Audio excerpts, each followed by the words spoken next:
Good afternoon, all. Welcome to another Chiltern Branch virtual session. This is the next to the last one of the Back to Basics sessions we've been running over the summer. It's on a very topical subject, judging by the response, people signing up. What we have in mind for you is coming up here. Branch welcome and agenda overview.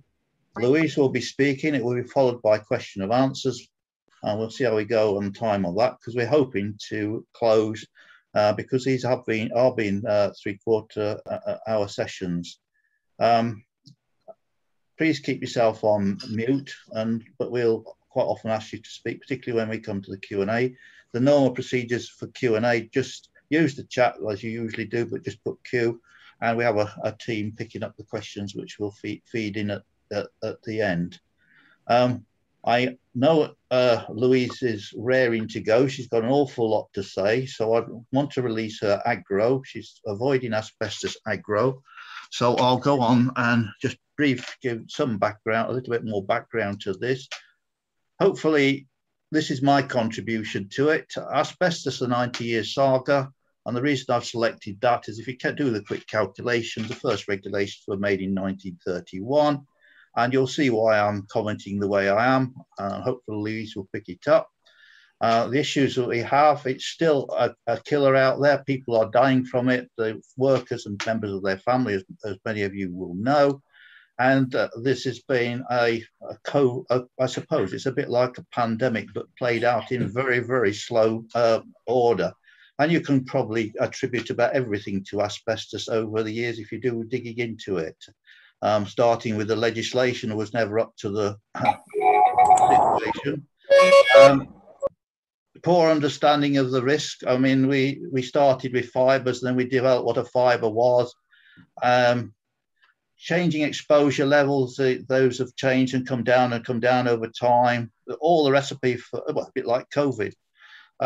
Inadequate ability to test, because what you were looking for counted fibres in certain quantities of an air, and if you try and do that when you're out inspecting or doing something like that, it's not practical, and it obviously hinders enforcement. And of course, I will put my hands up on that, a poorly prepared and regulator, but the situation obviously changed when HSE was formed and the work was then carried on under that umbrella. Now, you might wonder why I'm being fairly forthright on that. I'll come to that point very briefly. I became a factory inspector in 1970, and one of the key topics I had to get to grips with was asbestos. If you look back into history, the regulations, the 69 regulations just come into force on that, so I had to break my teeth on that. And obviously, it was a time when a lot of things were being added to be as control measures, because principally the old focus was under the textile industry. But we then moved on to asbestos exposure to loose asbestos, sprayed asbestos, and as we'll briefly touch on, railway carriages, because there was at that time about 6,000, 7,000 of them. And part of my training in those very early days was going out to stripping shops recently set up by British Rail to see their removal of this material. These areas were examples of it, early examples of enclosure, ventilation, and stripping was done by PP and RPE. And the final thing on there, this is carriage insulation. It's a memento I took from that visit, which would have been in 1970, probably York or Doncaster, where they were done. That is a sample of carriage blue asbestos. So if nobody's ever seen blue asbestos, because hopefully it is something that's disappearing because it's prohibited and you only find it in removal sites. So there we go. Now over to our speaker. He wants to talk about Asbestos Aggro today. I've given you the previous 90 years, but it's over to her. So very briefly, she could probably introduce herself, but she runs her own business. She's as well known to most of you here. She's the elect chair for, she was formerly chair for Chiltern Branch, and she's now president-elect. Hopefully, Louise, that was a very short summary, so I'll stop sharing and it's now over to you. That's brilliant. Thank you. So that was good. And I haven't included any of those things in the presentation, Tony, so thank you so much. So hi everybody, it's really great to be back to Chiltern. It's a busy time going on in IOSH at the moment, and Jimmy and I are playing tag team, but I was really keen to get involved in this presentation, and I'm gonna base it on some of our No Time to Lose materials as well, which I'll just briefly talk about because everyone can access those.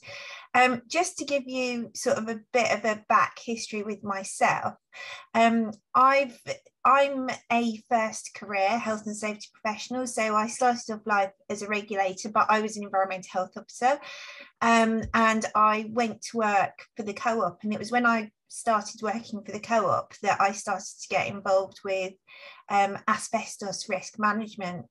And I don't get angry very often, but I'll never forget, I was probably 22 or 23, and we were doing a refurbishment in a co-op store down in the south of England, and we knew that we had asbestos within the store, and but we had taken control measures to make sure that that material was not going to be disturbed, and we'd added additional controls to ensure that the contractors didn't come into contact with it. Everything was labelled, and I walked into the store and a contractor had drilled into a wall with an asbestos label right next to it. And I remember being 22 or 23 and taking this guy out into the car park and giving him a piece of my mind. So my career with asbestos really started off then. I've worked extensively with clients that have large portfolios of property. So again, I've been very involved with how they manage asbestos risk across large portfolios of property. So I'll be talking from that perspective as well. So that's kind of my history. The other thing that I would say about this is that as health and safety professionals is, you know, something we quite often, we tend to look at what isn't being done, and we think about what we haven't done in our lives. When I was talking about the No Time to Lose asbestos element, which I'm going to cover with somebody from IOSH, I found myself describing my career and the work that I've done to, you know, manage asbestos risk in buildings. And sometimes when we look back at what we've done and consider it, you know, I'm sure that I've saved lives. So, and I'm sure that there's people on this call as well that can say the same. And Mavis, it's lovely to have you here. I've just seen you down there. So I'm going to share my screen. So hopefully everybody can see that. Okay. Yeah, so a lot of these slides are taken from No Time to Lose, and I do urge everybody to have a look at what we've got in relation to this. So No Time to Lose is the IOSH occupational cancer prevention campaign, and we've got some horrific figures in terms of occupational cancers.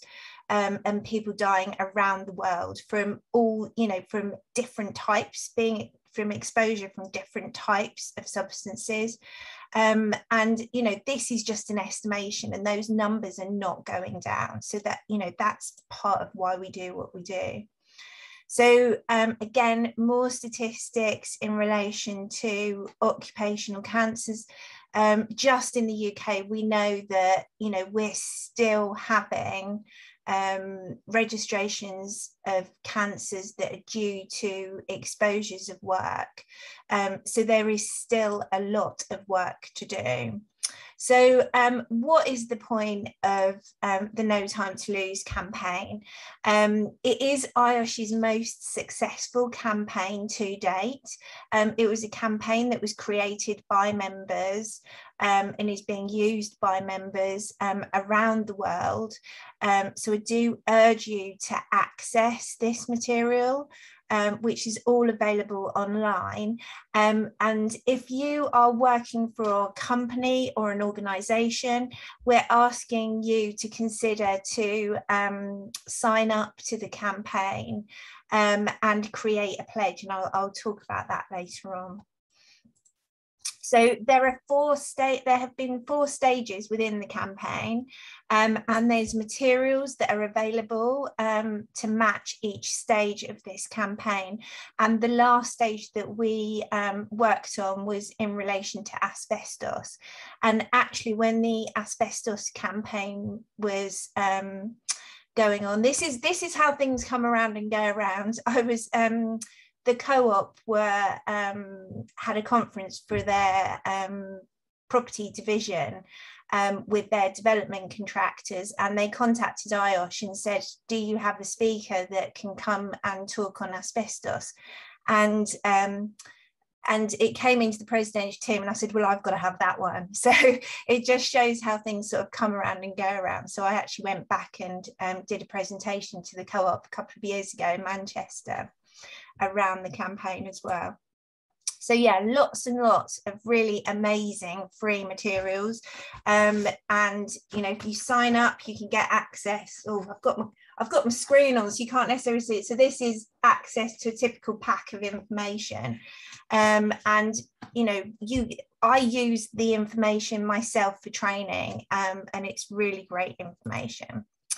So we're going to focus now on asbestos, and I'm really glad that Tony's done that history, but we know that if we look at occupational cancers, the most common reason for people to die of occupational cancer is due to asbestos exposures, and all of the stats and all of the figures that we have for this are estimations, and probably, you know, in terms of exposures, it's going to be much higher than the statistics that we have. We do know that at least 5,000 people a year die of asbestos related cancer in the UK, and that's far in excess of the number of people that die on our roads from road traffic accidents. And it is that hidden killer. I mean, one of the things that Tony was talking about in the introduction is how we identify that we have asbestos, and the only way to identify that you have asbestos is to look at something under a microscope. So it's not something you can see, it's not something you can smell, you don't necessarily know if you've damaged it. The other issue that we have is we've got all of these countries have banned asbestos, but we still have a number of locations around the world where asbestos production is still going on and asbestos is still in use. Now, why is this important? So what this means is that there are asbestos materials that are still being shipped around the world. And if you are importing materials, I have known of construction companies that have imported materials, and when they've tested those materials, they have had an asbestos content. So it's worth considering if you are obtaining materials from outside of your territory and they're coming from a location where asbestos is still in use, this could be something that you might have to consider. So when when IOSH's No Time to Lose campaign started focusing on asbestos, they did a member survey, and there was some absolutely shocking statistics that came out of this member survey. And again, if you're doing training, if you're involved in your organisations, I do urge you to have a look at the results from this, because it will give you some additional information. I think the one for me that really struck me, and certainly whenever I've given this presentation, I've sort of come back to this, is this statistics of a quarter of people say they have been exposed to asbestos. So these are people that have been exposed to asbestos. If you then turn it around and say, do you think you might have been exposed to asbestos? The statistics go through the roof. So, and actually I could ask a question on here and perhaps you could put it in the chat. Do you think you've been potentially exposed to asbestos during your working life? And that's a horrific figure. So we still have this material, we still have this legacy issue that Tony was talking about. We still have these materials within property and within buildings. And the really horrific story, that the really horrific part that I've found is that we seem to, we have, and this is just anecdotal based on my personal experience, but where we're refurbishing buildings and looking after buildings, you know, we do tend to keep on top of it in the UK. But in locations where buildings are not being refurbished, so in our poorest locations, that's where we're most likely to have a potential asbestos legacy issue. It was banned in the UK in 1999. But there were some elements of use of it after that date. But in terms of buildings, there is that kind of, once you get to 1999, at that point, it was only being used in plant and equipment. But you still, as we're going to talk about, you still have to look for where you've got asbestos, and in those buildings that are close to that time frame, consider it. I have been into brand new buildings where somebody's brought in something that contains asbestos. So I'm sure everyone can, few on the call will remember the old-fashioned, I remember the ironing board that my mum had a plate on it that was made of asbestos, and I've gone into new builds, you know, I've been into schools and they've got one of these things lying around, so you just don't know. So 3 different types of asbestos, and the different types of asbestos tend to be used for different activities, so it can start to indicate where it might be. As I said, you can't see it, you can't smell it. You know, that we're talking about very, very small fibers that can get their way all the way into the lungs, and that's what causes these conditions. So you can see on there that, you know, we're talking about very, very small fibers that are largely inert. They stick around in the body for a long, long time. So where can asbestos be found? And, you know, starting to think about who is going to be at risk from this. Now, I've used this slide for quite some time. And this was, I went to have a look at property, and this was a brand new building. I'd started working with a property company, and they were really pleased with the fact that they had an asbestos register. So they'd actually done some work to identify where that asbestos had been located. So if you look at this picture, hopefully you can see my laser point. So we had a great asbestos register, and I took the asbestos register with me back in the days when we used to use hard copies and pieces of paper. And I looked at the asbestos register, and it showed me that these boards here had an asbestos content. So they were actually identified within the asbestos register as having a content. And that we had some great pictures as well. It was a good survey, so it was very, very clear. But the interesting thing about this survey was this particular board here, which has an emergency light in it. The emergency light wasn't in there in the asbestos survey picture.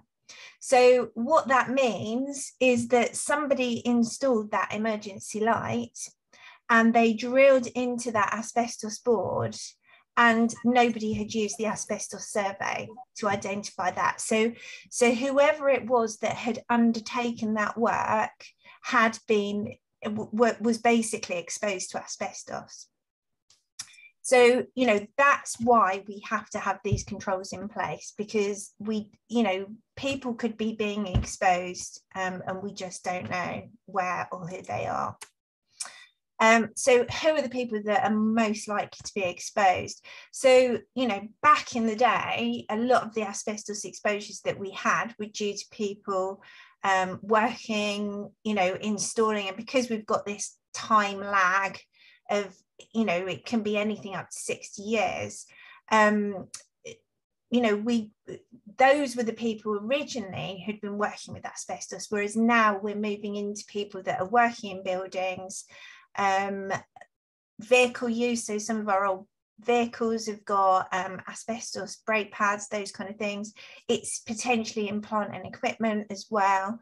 Think about people who are running cables for new IT connections through buildings, and these are the people that can be exposed. And, you know, I'm not sure, I'm going to talk about training, but are you training your IT people to think about this kind of stuff? And they really go swirling around in all sorts of places, and you know, they could be exposed accidentally. Health risks, so pleural plaques, thickening, asbestosis, lung cancer, and mesothelioma. And the mesothelioma is really the sort of measurement that we tend to use most widely, because that is directly linked to asbestos exposure. And I've got a few, if you actually Google mesothelioma deaths, there's some really great statistics for your training or your background knowledge in respect of this.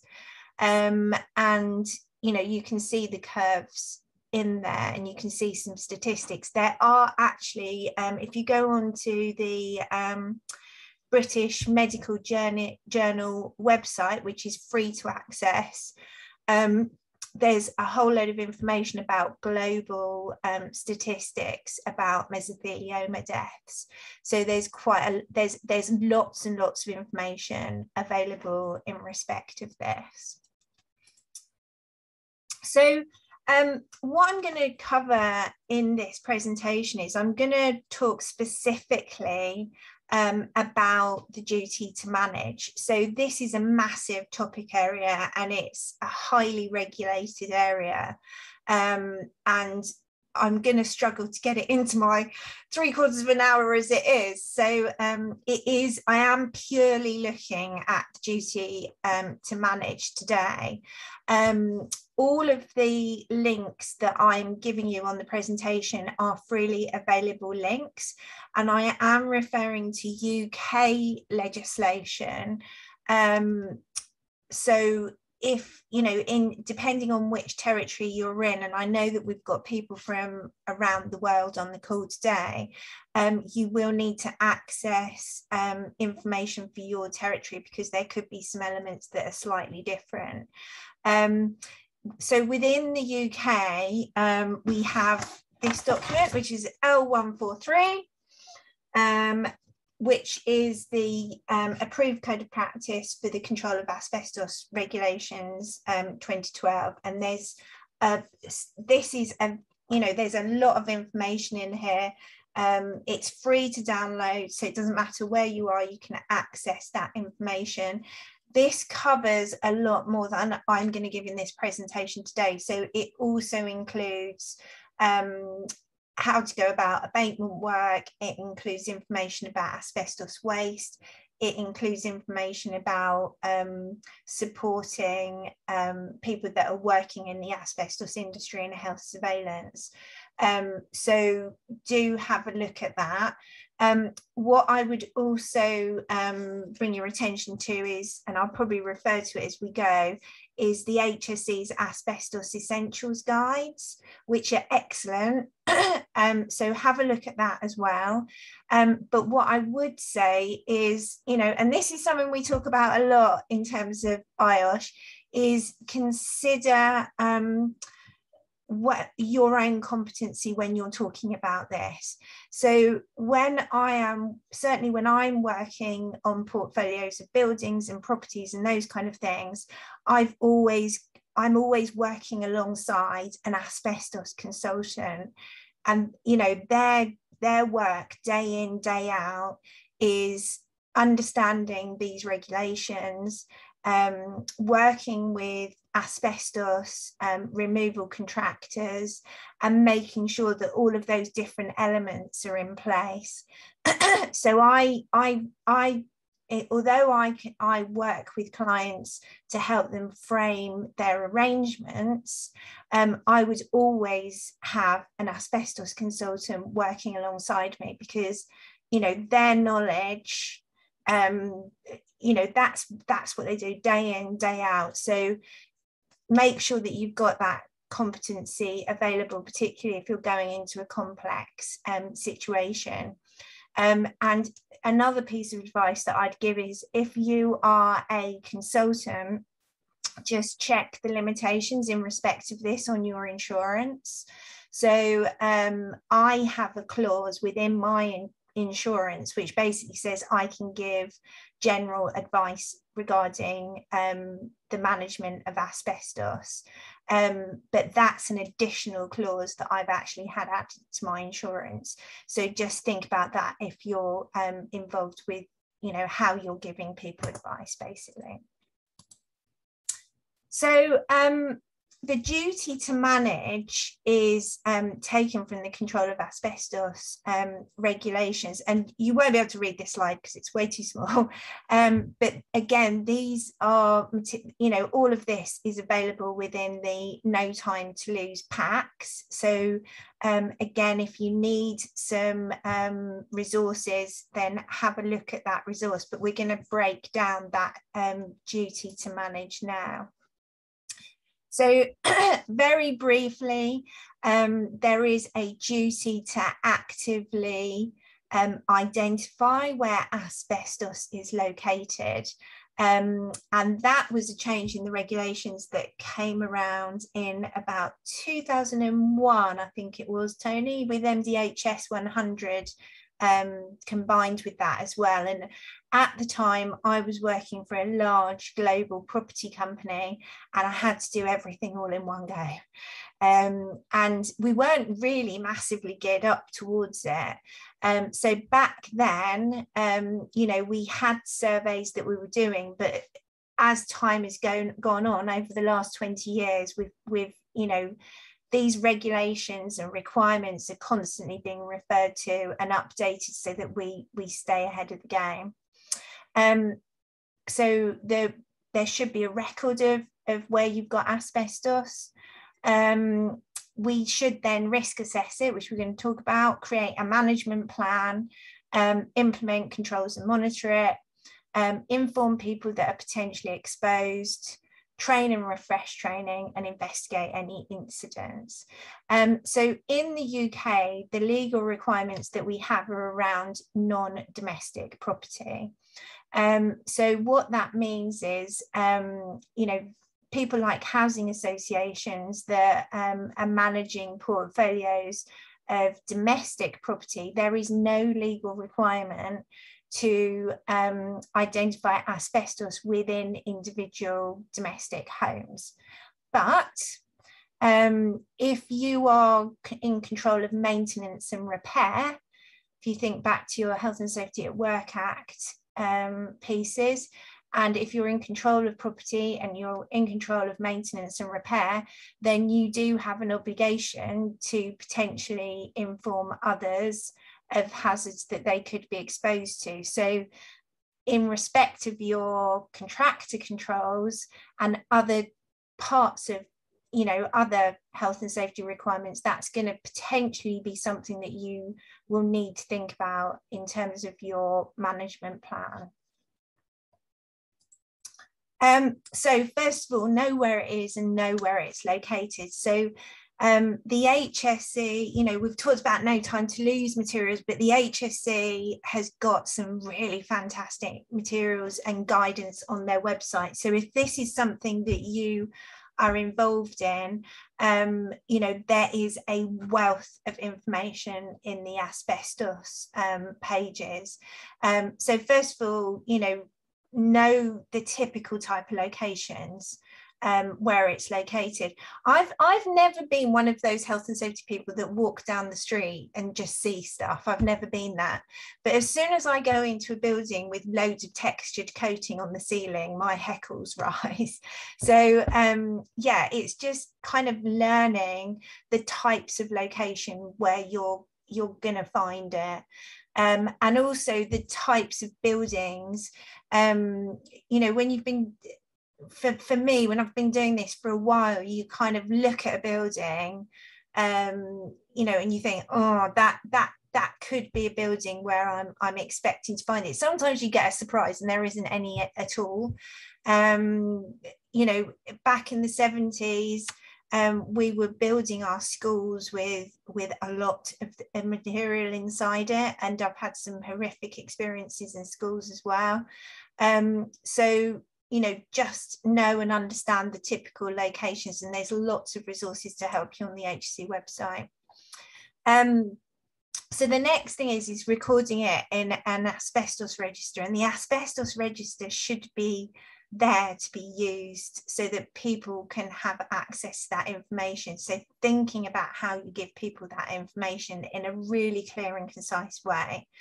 One of the things that has changed with the requirements, so as I mentioned before, you know, our surveys are getting sort of more and more honed, and there is a requirement to include within the asbestos register plans that show on a plan or on a drawing exactly where asbestos is located.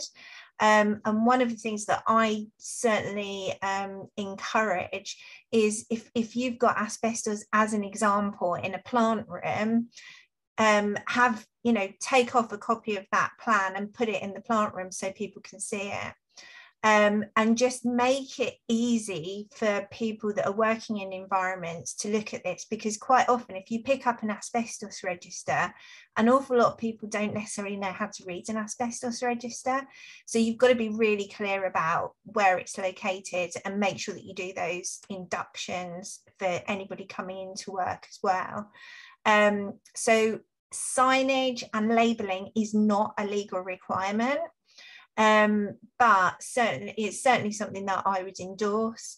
The label there, which is an A, is mentioned in the approved code of practice, and is a label that most people would recognise, but an awful lot of organisations will have their own labelling regime that works with them. The dots that you've got there, the red and the green dots, I've used in the past to in public facing areas. So you basically work with contractors to say, right, if something's got a red dot on it, then you need to go back and refer to the asbestos register and you need to have a look at that. But quite often there's lots of materials as well that might look like potentially they contain asbestos, or you could have old plant and equipment where you think, well, actually this could potentially be an area where there's asbestos. So we use the green dots to actually say this has been tested and we haven't identified asbestos in those locations. So just think about that as well. And certainly when the regulations first changed in terms of the duty to identify, we had a lot of no access areas. And it's important, if you are going to have an asbestos survey undertaken, that you make sure that the surveyor can get access to everything. A lot of asbestos is located in lift motor rooms and lift plant rooms as an example. So you may need to, you know, that's an example of somewhere where you might need to make sure that you've got a lift contractor available to provide safe access as well.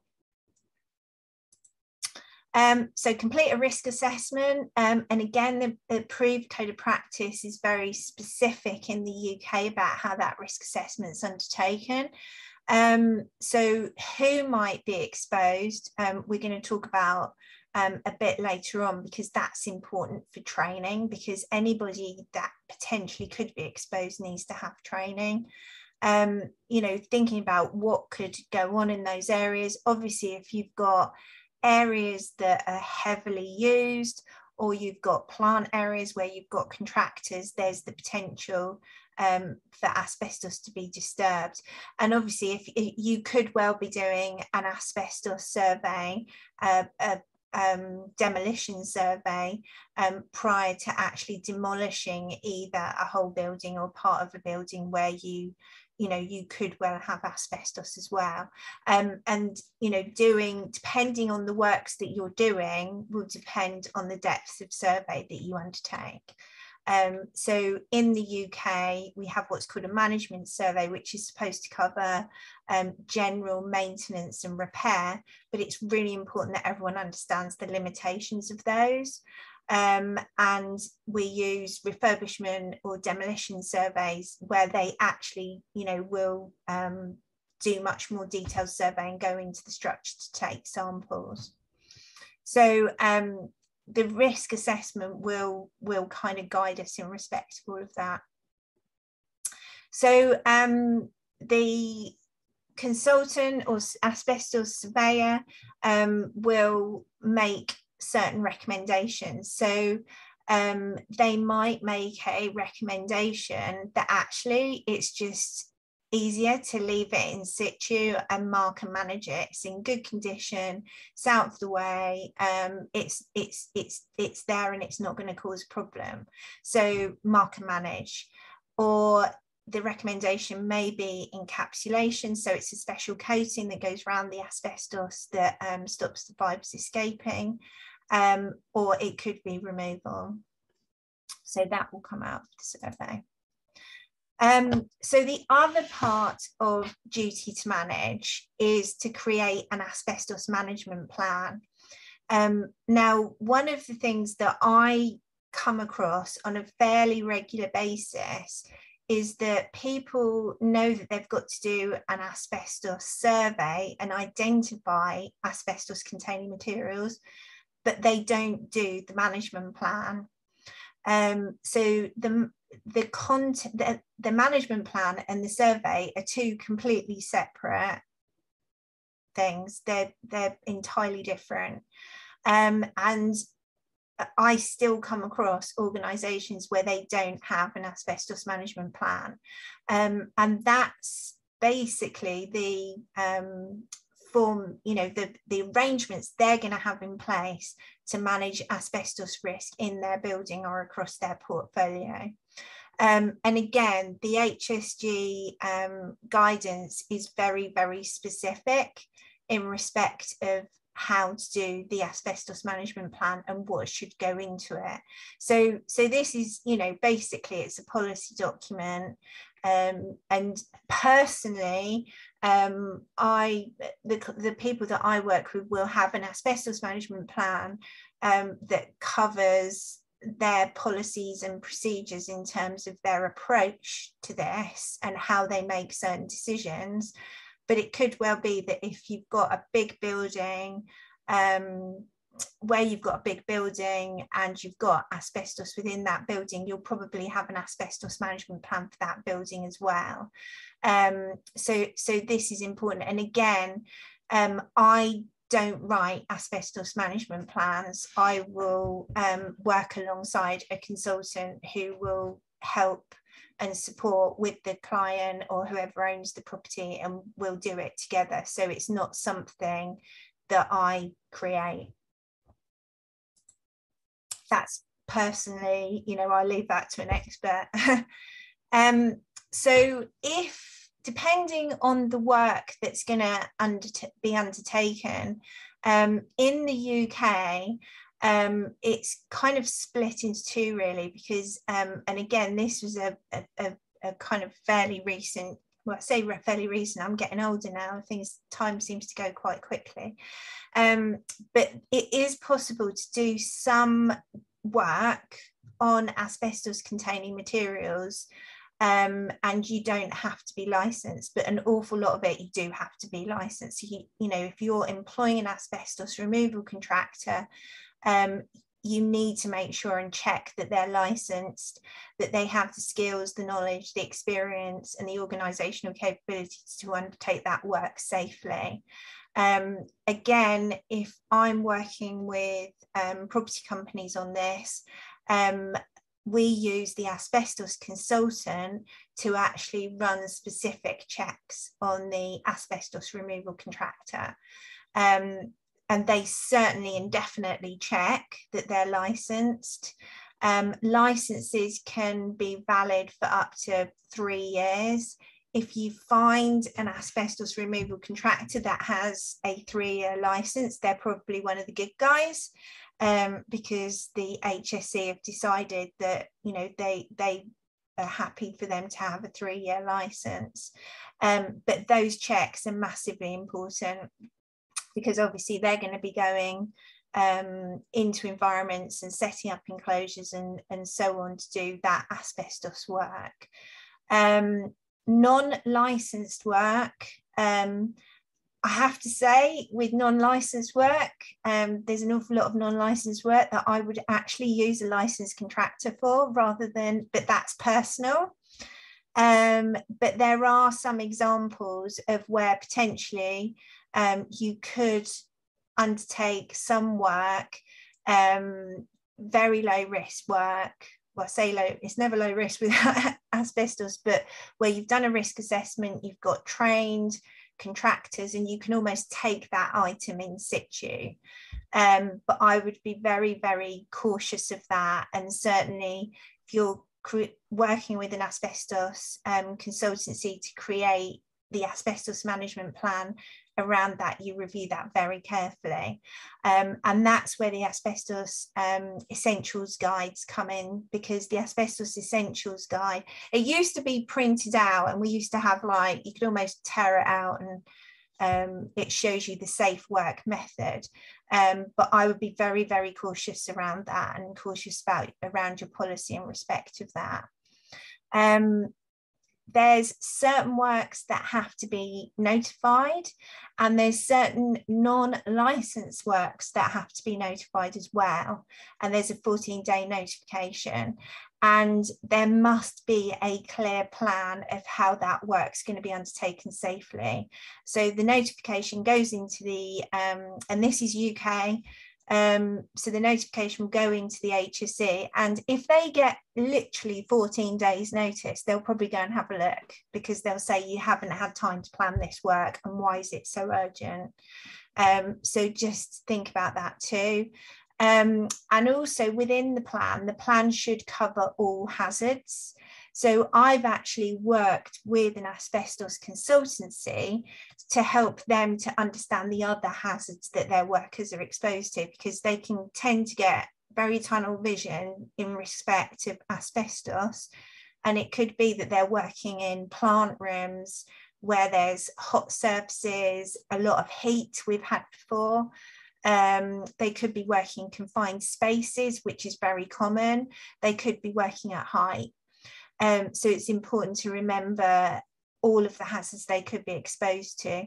Another favourite piece of legislation of mine is the Construction and Design Management Regulations.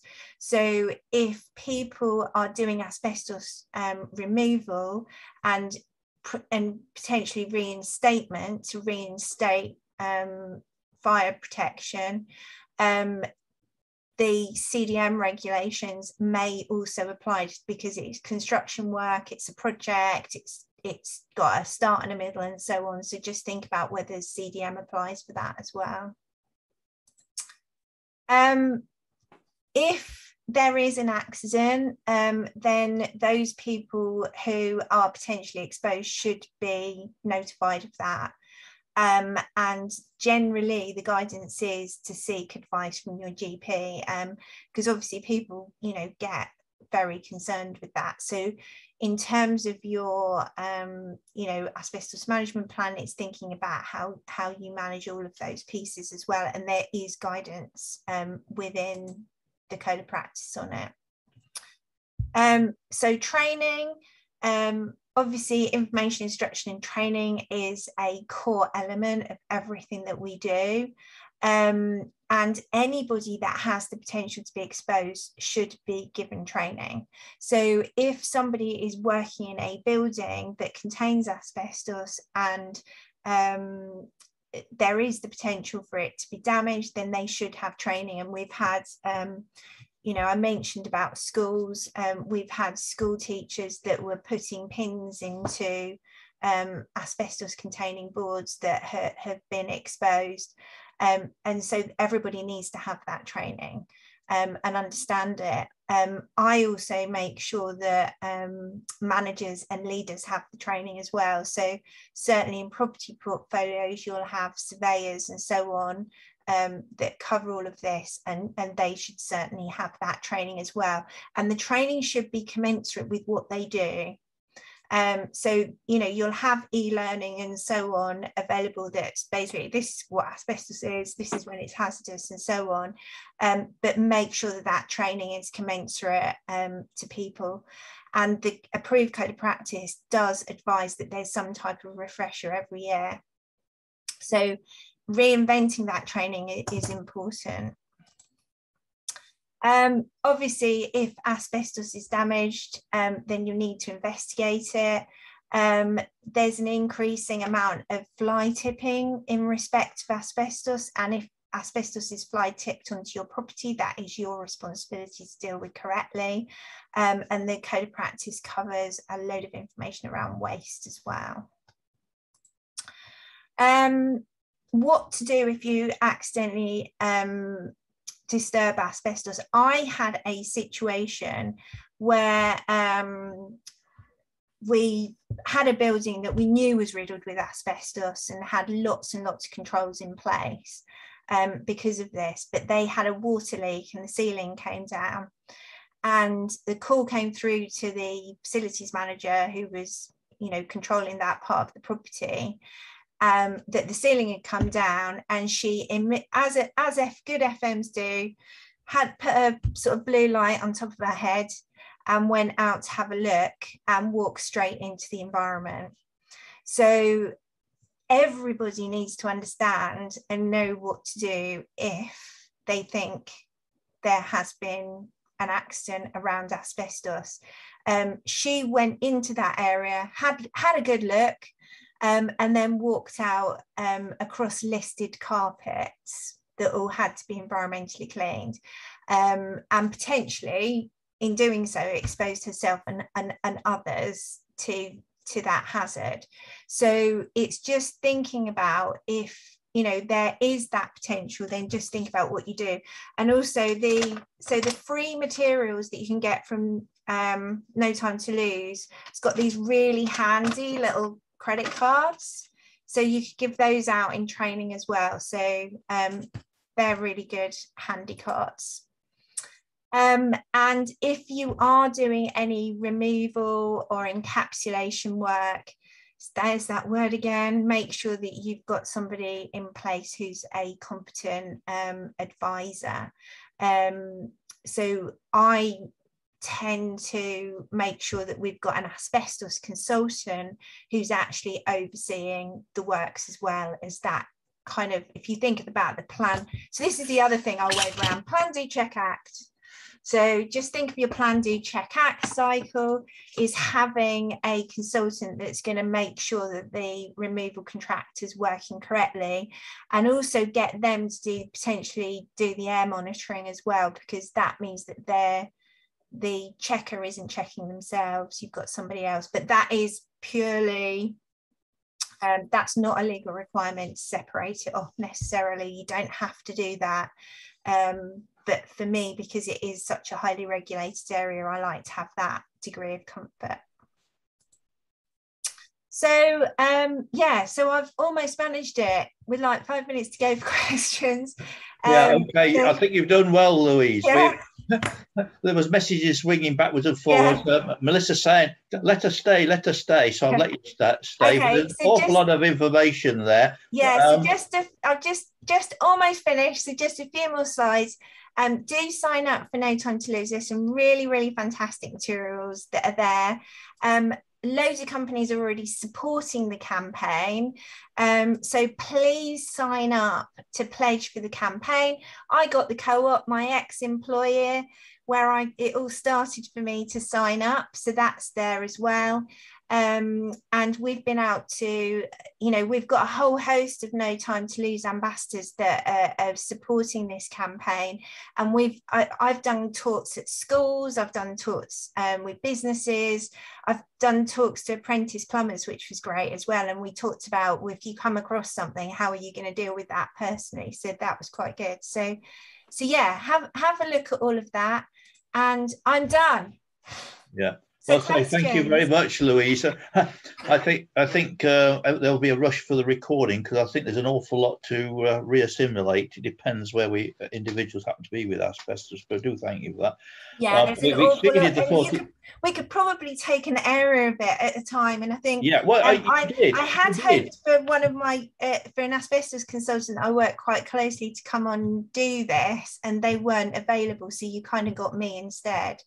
But it would be good to have a consultant perhaps go in some of these areas in a bit more detail.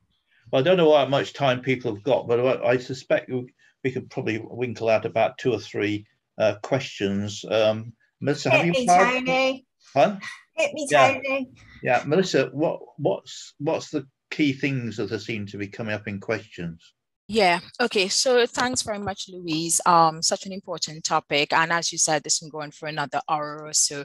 So hopefully people can stay on so we can go through a few questions. A lot of questions and comments came through. We usually invite people to come on, but because of the time, I did put it into a couple of themes. So let's see. There was some questions around comparing with other countries, right? So someone asked, is the problem only in the UK or is it global?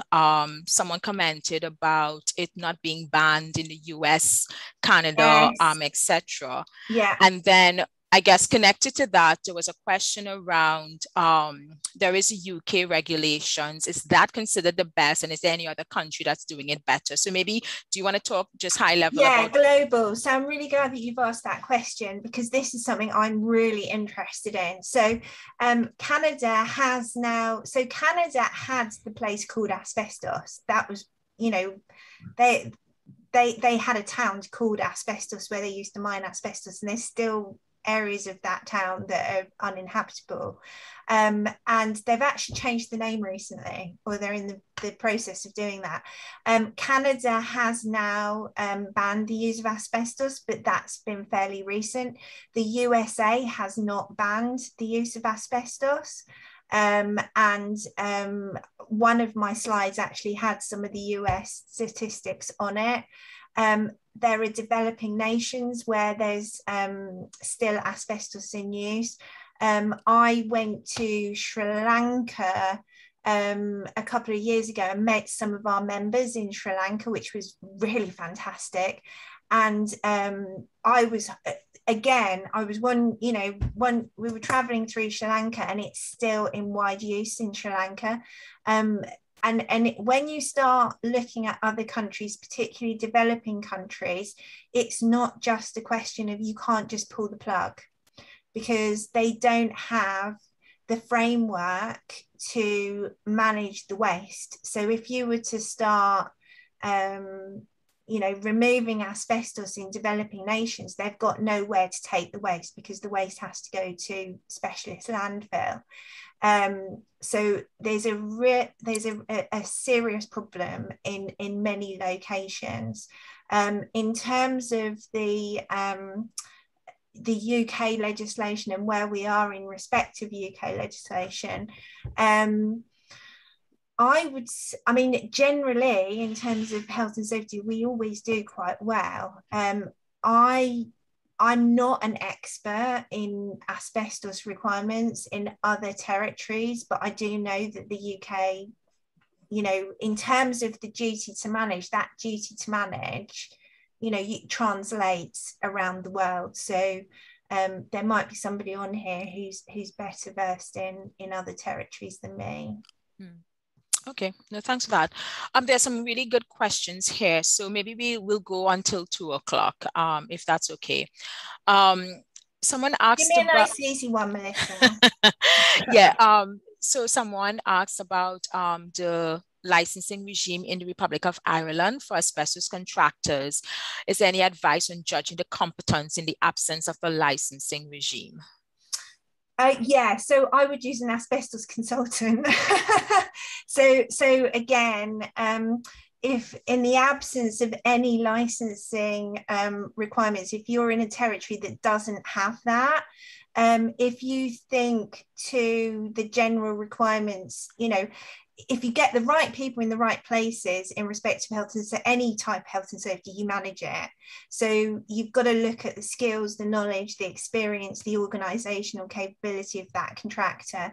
And even with a licensing regime in the UK, I still have an asbestos consultant who will select from asbestos removal contractors that they have a history with and they've used, so that we know that we're using the right people in the right places.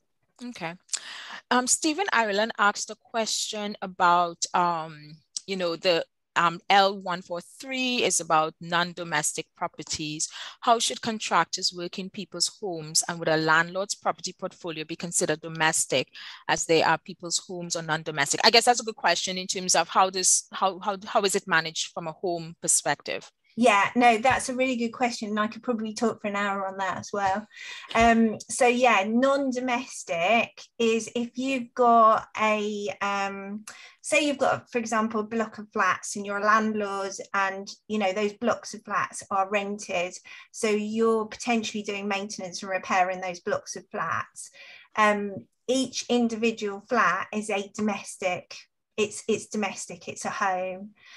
So there is no legal requirement on the landlord to identify, under UK legislation, to identify asbestos in those locations.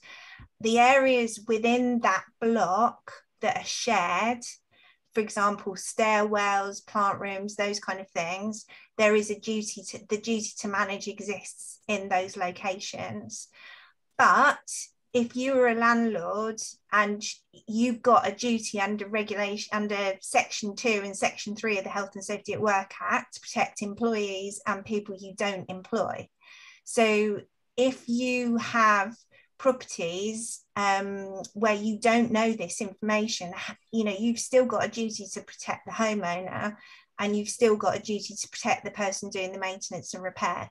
So to cut a long story very short, you can't do nothing. So okay. hopefully that answers that question. Yeah. I'll just raise one other thing and then I guess hand back over to yourself for closing it out, and Tony, because as I said, there was a lot of comments, and someone commented about the asbestos register and management plan, if they were like standard templates to help make I guess the process more consistent. And someone asked if anyone has an asbestos management template. So I know you covered it. I don't know if and I may have missed it, from an IOSH perspective, is there like a template? Okay, so again, these are documents that I wouldn't, unless you've got quite a simple arrangement, and you know, you don't, there are some buildings where you might have asbestos but very little, and that could be a situation where you might be able to create an asbestos management plan for that. But I would always create an asbestos management plan alongside a consultant. And that slide that I showed details what it contains. I'd be very careful about using a template for an asbestos management plan. In terms of registers, the way that asbestos surveys are undertaken in the UK, and I can only talk about the UK in respect of this is very, very highly regulated. So most surveyors who are UCAS accredited will have a set method for doing that. Something that I will add is that once you know where your asbestos is, you have to go back and look at that periodically, depending on the condition. And if you were asking, you know, people to go back and check that asbestos, they have to be trained and they have to record that information in a very prescribed way as well.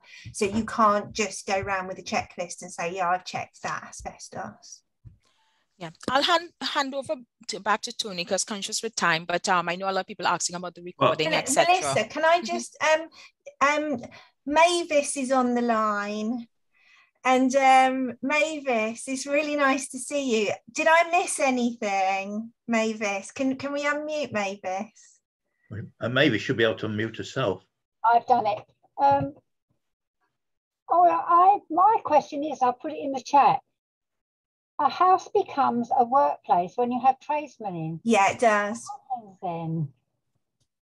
Yeah, it does. But that the legislation excluded domestic property at the time when it came in 2001 because the housing association said that they just couldn't cope with it and couldn't do it, and it's kind of stuck. Yeah. So yeah, so what they tend to do is they will have a regime. So what they might do is if all of their, you know, if you imagine a block of flats, they're probably been designed and constructed in a very similar way. So they might do a survey of a percentage and they can extrapolate those results. And so they act on a presumption that it's present. Yeah, but no, you've not missed anything. Thank you. Well, you're my hero, so it's really great to have you on the line. Yeah. Right, well, okay, well, it's gone past 2 o'clock. Thanks very much, Louise. There's an awful lot to digest. We'll try and get the information out there, either YouTube or the slides or what have you. If anything comes out in the Q&A when we review that, we might come back to it.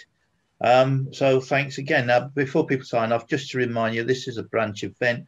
This is the last event we're having in September, so we're having the rest of September off, no further event. And there's a couple of further events which will be in October and November, and we hope to have a Christmas event, and information on that will be published in due course. So I'm not preparing to show any more because I shall go more than 2 minutes after that. Tony. Yeah. Right. Alan's going. Yeah, go ahead, Alan. Sorry. Just to correct you, this is the penultimate one. Next week, yes, yeah, Alan, yeah, that's because I'm not using HOVED. Yes, it's the 1st of September is the one on PP, and I actually wrote it down in red. I did call back the slides. Yeah, thank you for that prompt. So the only other thing I would add was the long distance award goes to a colleague in the Falkland Islands today, I think. So that's right. Nice, excellent. Can I just say, so thanks Tony, thanks Louise, thanks Alan. You know, if you've been a follower of the branch, you know that we've been doing these weekly summer school series since July.